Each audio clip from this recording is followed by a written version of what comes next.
I saw something recently. I think you had sent me an article that talked about how it used to be to buy a car. It was, what was it, 800 or 900 hours of work, and now it's 12 or 1600. Is Yes. that correct?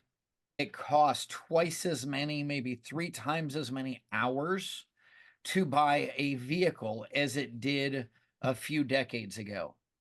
It also cost many more hours of work at the average wage to buy a house as it did. Asset price inflation has skyrocketed. We just talked about how the stock market is virtually at all-time highs.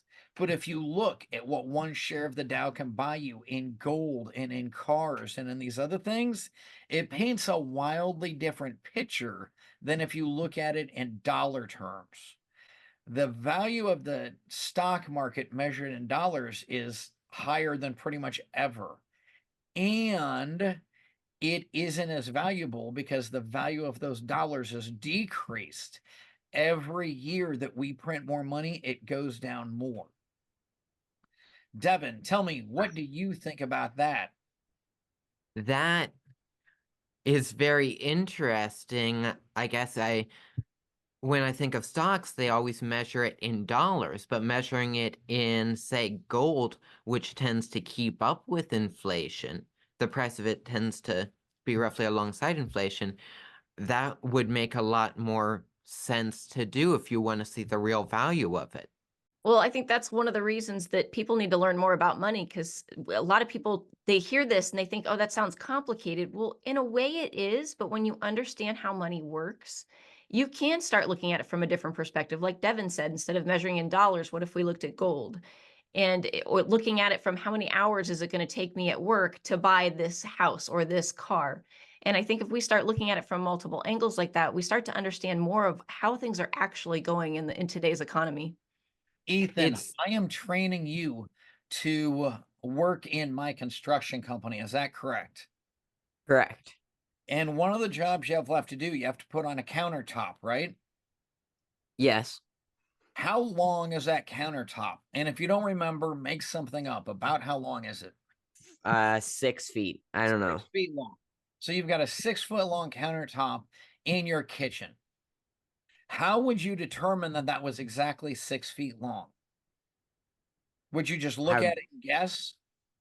Well, if I was getting an actual thing to either buy a new countertop or to cut out something, I would have to use a tape measure and make sure that it's all accurate. So you would use a tape measure, one that's made out of rubber or stretchy cord, right? I mean, I don't think we have any of those. I would use the normal, it's a wound up tape measure. A I metal don't even tape know what measure. the Does a metal tape measure say 6 foot is, let's call it, is this 1 foot long roughly today? roughly. And is this 1 foot long tomorrow? Yeah. Yes. And was it 1 foot yesterday? Yes. Yes.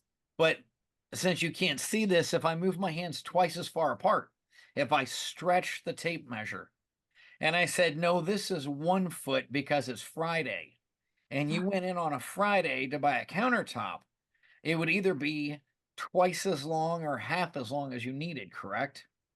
Yeah, we need a Correct. consistent way to measure. So, how do you have a consistent way to measure if the measuring tape is stretchy? Could we ever build a building like that? Not one that would be structurally safe. Right. And it reminds me of a story I heard about Diebold. They made safes and somebody messed up. They made a bunch of safes and a bunch of doors, but they couldn't read the writing, and all the doors were the wrong size. They transposed a number. So Mm. they came back and rather than waste it, they made twice as many and they made safes to fit the doors and doors to fit the safes.